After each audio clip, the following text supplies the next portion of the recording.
Ready to move in premium triplex villas at Bachapalli APR Projects. అతను ఒక constable, ఆత్మాభిమానం ఉన్నవాడు. చేయని తప్పుకు సిఐ దారుణంగా అవమానించాడు. 60 మంది పోలీసుల ముందు తన పరువు తీసేశాడు. చెప్పాగా ఆత్మాభిమానం ఉందని. వెంటనే జాబ్ కు రిజైన్ చేసి వెళ్లిపోయాడు. కట్ చేస్తే సివిల్స్ లో గొప్ప ర్యాంక్ సాధించాడు. ఈ మధ్యలో ఏం జరిగింది? Let's watch.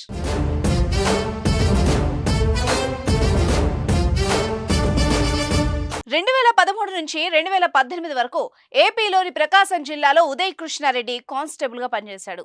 ఆ సమయంలోనే కృష్ణారెడ్డికి ఓ రోజు తీరని అవమానం జరిగింది.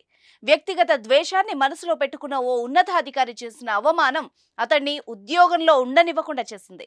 దీంతో ఆయన కానిస్టేబుల్ ఉద్యోగానికి రాజీనామా చేశాడు. అంతేకాదు, ఎలాగైనా సివిల్స్ లో ర్యాంక్ సాధించి ఐఏఎస్ అధికారి కావాలని లక్ష్యంగా పెట్టుకున్నాడు.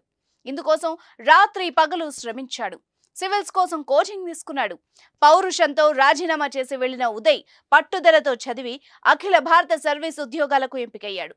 యూపీఎస్సీ ప్రకటించిన గత ఏడాది సివిల్స్ పరీక్షా ఫలితాల్లో ఉదయ్ కృష్ణారెడ్డి సివిల్స్ ఫలితాల్లో 780వ ర్యాంకును సాధించాడు. ఇక్కడ మరో విషయాన్ని మనం చర్చించాలి. 6 ఏళ్ల క్రితం ఉదయ్ను సిఐ అవమానించారు కదా. ఆ అవమానం జరగకపోతే ఉదయ్ అలాగే కానిస్టేబుల్ గా మిగిలిపోయేవాడు కదా. మహా అయితే హెడ్ కానిస్టేబుల్ అయ్యేవాడు.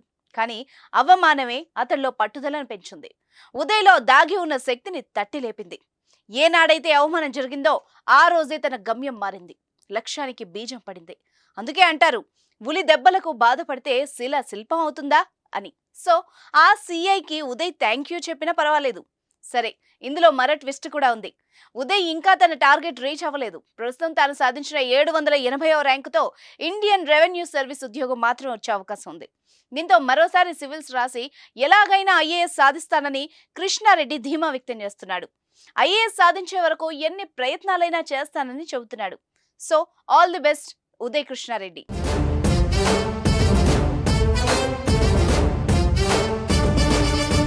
సుమన్ టీవీలో మీ పర్సనల్ అండ్ బిజినెస్ ప్రమోషన్స్ కోసం కింది నెంబర్కి కాంటాక్ట్ చేయండి.